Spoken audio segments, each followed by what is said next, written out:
Kembali di sesi terakhir Rakyat Bersuara, ini ada banyak hal baru yang kemudian disampaikan. Tadi Pak Oto menyampaikan hal-hal yang belum pernah disampaikan sebelumnya terkait dengan AD Sekrup dan mohon maaf tadi ada bagian daging yang kemudian memunculkan sebuah kejanggalan baru. Apakah ini kejanggalan atau tidak? Tentu ini patut disidangkan kembali misalnya lewat bukti baru nanti yang dikumpulkan oleh pihak penasihat hukum untuk kemudian disidangkan kembali. Dan tadi ada informasi, saya ulangi sekali lagi, bahwa pekan depan rencananya ya PK atau peninjauan kembali Jessica Wongso akan juga dilakukan atau didaftarkan oleh tim kuasa hukum, termasuk salah satunya adalah Pak Oto Hasibuan yang menjadi tim kuasa hukum utama. Baik, inilah sesi terakhir dari Rakyat Bersuara. Saya berikan kesempatan kepada Pak Fredrik Yunadi untuk menyampaikan. Jangan terlalu panjang Pak Fredrik, silakan. Oke, pertama saya memberitahukan bahwa putusan Mahkamah Konstitusi itu adalah erga omnes. Bahwa dalam hal ini yang erga omnes ini dalam berkekuatan hukum, tetapi itu amar putusannya, bukan pertimbangan hukumnya. Dengan demikian, Hakim Eman itu menggunakan pertimbangan sebagai alas hukum, tentu itu adalah melampaui kewenangannya. Itu pelanggaran kode etik yang cukup berat. Kedua, sebagaimana yang tadi rekan Oto sampaikan ada foto dan segalanya, saya sudah membaca putusannya daripada Vina, tidak tercantum dalam putusan. Itu tadi kemungkinan dalam berkas, bukan dalam putusan. Yang saya hanya bisa membaca putusan, saya nggak bisa membaca berkas karena saya bukan PH. Meskipun ketika itu diajukan bukti baru kan bisa saja berarti. Oh, silakan aja Pak. Karena ini kan dalam kalau foto itu kan harus jelas fotonya di mana, kapan dan kepentingannya apa. Kan gitu Pak. Kedua masalahnya Pak yang kita perhatikan bahwa yang mengatakan lukanya hanya hidungnya keluar darah dan sebagainya sepintas tadi yang dijelaskan. Tampak gitu. Yang saya lihat itu dari visium et repetumnya itu sangat jelas di bawah dadanya itu ada tusukan, bekas luka 4 cm, dalamnya 11 cm. Jadi kepalanya itu belakangnya itu pecah gitu.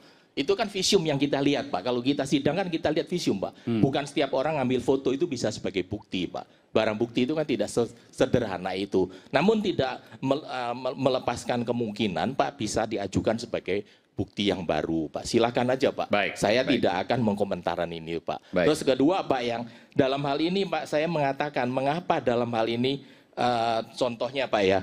Kenapa dalam hal ini hakim itu menurut penilaian saya Pak telah melakukan pelanggaran kode etik Pak.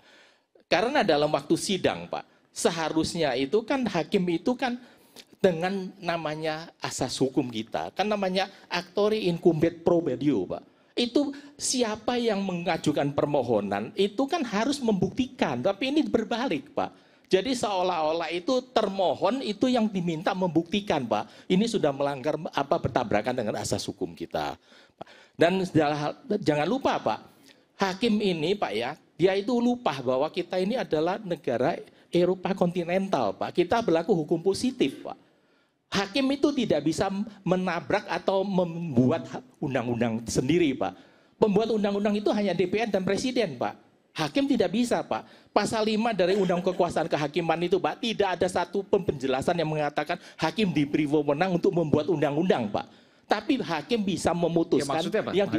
Hakim membuat undang. Kan banyak itu Pak hakim. Enggak, dalam kasus ini apa maksudnya Pak Fredrik? Dalam kasus ini maksudnya apa? Ya, jadi seperti contoh Pak. Hakim itu kan mengatakan dalam Perkap 14 tahun 2012 itu pasal 31 mengatakan bahwa orang masuk DPO itu wajib diperiksa terlebih dahulu Pak. Coba kita baca Pak pasalnya itu Pak. Kalau kita mengerti bahasa Indonesia Pak, tentu itu tidak akan terbaca alasannya itu Pak. Baik, terima kasih Pak Fredrik. Terima kasih. Poinnya masuk. Silakan Bung Tony. Singkat saja, 2 menit. Ya. Temanya itu kan apakah Peggy bisa tersangka lagi? Saya sepakat dengan Pak Hendri, pakar hukum, praktisi hukum. Jika kemudian penyidik menemukan alat bukti baru yang sangat kuat, maka bisa mungkin. Tetapi bagi kami juga mendorong. Ada CCTV yang belum dibuka. Dalam putusan pengadilan atas nama 8 terpidana itu, ada CCTV yang belum dibuka. Ada 6 handphone yang belum dibuka, diantaranya handphonenya Pina. Justru kami juga mendorong apabila handphone dibuka 6 itu, CCTV dibuka, justru kami mempunyai keyakinan ya, setelah dibuka justru akan menemukan alat bukti baru di mana ada pelaku baru, bukan yang 8, apalagi Peggy Setiawan. Oke, Anda itu yakin kami itu ya, optimis. Pak? Baik, Yakin kami. Makanya dorong kami agar Bapak Kapolri ini bisa memerintahkan jajarannya. Dan itu ada ya? Dan ada dalam putusan membuka CCTV. Itu satu-satunya jalan untuk menuntaskan kasus ini agar Indonesia tidak gaduh. Baik. Gitu. Saya ke Bung Rasman dulu, karena kalau Pak Oto dulu nanti Bung Rasman nggak berani. Baik, terima kasih. Saya menyimak dengan teliti statement dari Bang Henry, Pak Fredrik, dan Bang Oto juga, Tony. Saya sependapat dengan Bang Fredrik. Dan juga saya tanya kepada orang yang bahkan ikut membuat juknis, perkap, bahwa sekali lagi saya katakan Bung Tony, perkap, perpol, perkaba tidak boleh menjadi pertimbangan hakim untuk memutus satu perkara. Apalagi DPO dipanggil dulu sampai 3 kali dengan surat. Ini karena perkap itu menunjukkan bahwa kalau tersangka harus diperiksa dulu. Iya, tapi itu institusi, berlaku untuk polisi, bukan untuk hakim. Gitu loh. Nah, kalau besok Harun Masiku ketemu dengan saya di situ, terus saya lapor polisi, KPK kasih surat, saya pastikan 1000% dia akan melarikan diri.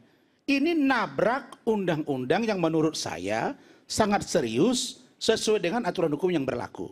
Tapi itu pun silakan, nanti kita uji. Karena itulah saya tadi dengan tim saya Rahmat Riyadi dan teman-teman ke Komisi Yudisial dan Badan Pengawas Mahkamah Agung. Kemudian tentang saudara Peggy Setiawan. Saya berharap agar seluruh masyarakat Indonesia dan para pakar yang ada di sini, bahwa posisi Peggy Setiawan hari ini, saya ulangi lagi, bukan diputuskan dia adalah bukan yang melakukan perbuatan pembunuhan. Tapi itu pada aspek formil administratif alias kulit-kulitnya. Nah, kalau besok ditemukan 2 alat bukti yang sah secara hukum, maka polisi beri ruang kepada dia untuk membuktikan bahwa Peggy Peron adalah Peggy Setiawan. Ini logika hukum kita begitu.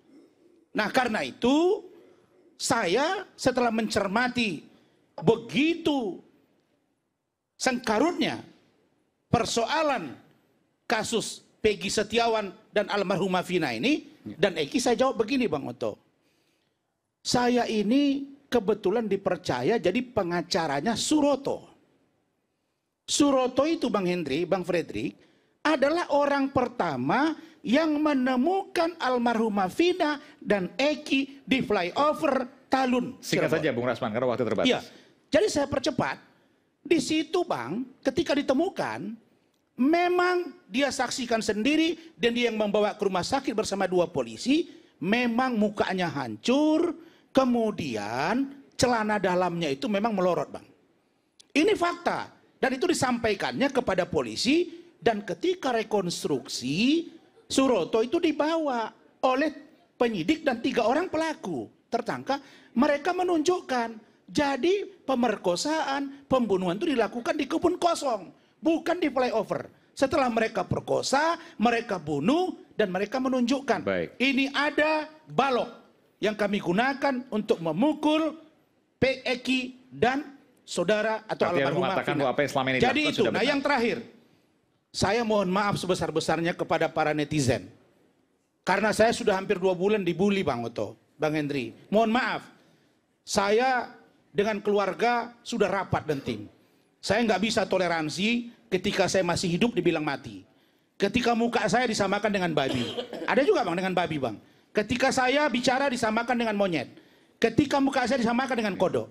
Maka besok jam 10 pagi, saya akan melaporkan 4 akun ke salah satu Polres atau Polda Metro Jaya. Agar orang-orang yang begini diproses secara hukum. Plus 1 orang, oknum pengacara. Yang saya lihat menyerang saya secara pribadi tapi tidak mampu berargumentasi secara hukum. Itu saja. Oke, baik. Terima kasih. Baik. Terima kasih. Silakan, Bang Oto. Terima kasih. Saya singkat aja, kalau soal apakah Peggy bisa diproses atau tidak, saya ambil alih lah pendapatnya Pak Henry, Prof. Henry ya. Ini profesor kita ini Prof. Henry. Nah, kemudian mengenai soal tadi Pak Frederick, kalau tadi tim saya mengatakan itu ada di dalam putusan, tapi Anda mengatakan bahwa itu ada mungkin dalam berkas. Kalau itu tidak dalam putusan, tetapi ada dalam berkas, lebih bahaya lagi. Berarti ada yang menyembunyikan barang bukti. Lebih bahaya lagi. Berarti barang bukti ada, kenapa nggak ditampilkan di perkara itu? Lebih berbahaya Pak Frederick. Itu lebih luar biasa. Itu yang kedua. Nah yang ketiga, tadi Pak Frederick mengatakan bahwa hakim itu tidak bisa membuat undang-undang atau membuat hukum maksudnya kan. Mungkin saya sedikit beda pendapat. Itu judge made law. Hakim itu bisa menemukan hukumnya. Gitu. Karena dia tidak bisa menolak suatu perkara yang diajukan pada dia. Jadi kalau suatu perkara, dia bisa menemukan hukumnya. Dan dia menemukan hukum itu, membuat hukum itu. Itu bisa. Dalam praktek juga bisa. Dan itulah aturan yang main kita. Itu bertabrakan dengan pasal 20 Undang-Undang Dasar 45, Pak. Pembuat undang-undang itu hanya satu-satunya DPR dan Presiden, Pak. Menemukan itu, Pak, selalu perbedaan itu nanti kita lanjutkan di pasal 5, Pak. Pasal 5 Undang-Undang 48 2009 Nah yang ketiga, tidak ada itu, yang Pak. ketiga terakhir yang saya sampaikan yang sangat penting. Tadi Pak Tony mengatakan soal HP. Nggak pernah dibuka katanya. Salah Anda. Itu pernah dibuka, tapi nggak ditampilkan jadi barang bukti. Terima kasih. Oke. Silakan Prof. Henry. Terima kasih. Semua pendapat sudah dikemukakan di sini. Ada yang saya setuju, ada yang tidak setuju. Yang saya tidak setuju, saya tidak mau katakan saya tidak setuju. Tapi yang terakhir, saya sepaham, saya sependapat, judge made law. Yes. Oke. Hakim bisa menemukan hukum dalam proses penegakan hukum. Itu satu. Kata kunci dari saya bahwa kepada semua aparat penegak hukum, mari bekerja secara profesional dan berkeadilan. Selama ini profesional tapi tidak berkeadilan, ada yang berkeadilan dalam tanda kutip tujuannya tapi tidak profesional. Terima kasih, itu aja kata kunci dari saya. Berkeadilan luar biasa. Last but not least, Peggy singkat saja. Apa yang menjadi harapan Peggy? Peggy tadi dikatakan bahwa ketika dilakukan gugatan kembali tidak akan mungkin. Tapi bisa jadi diselidiki lagi, mungkin. Meskipun saya nggak tahu apakah itu akan dilakukan atau tidak. Tapi saya ingin mendengarkan apa yang menjadi harapan Peggy yang sekarang ada di dalam benak Peggy. Yang ingin Peggy sampaikan kepada seluruh pemirsa dimanapun berada di seluruh Indonesia dan mungkin di luar negeri. Silakan. Ya semoga kebenaran bisa terungkap. Semoga kebenaran bisa terungkap. Singkat, padat, jelas. Baik. Pemirsa, 2 anak manusia yang masih remaja hilang nyawa. 8 tahun berlalu, jalan mencari keadilan masih buntu. Setelah Peggy, sidang peninjauan kembali mantan terpidana Saka Tatal digelar pekan depan. Bagaimana nasib 7 terpidana lain?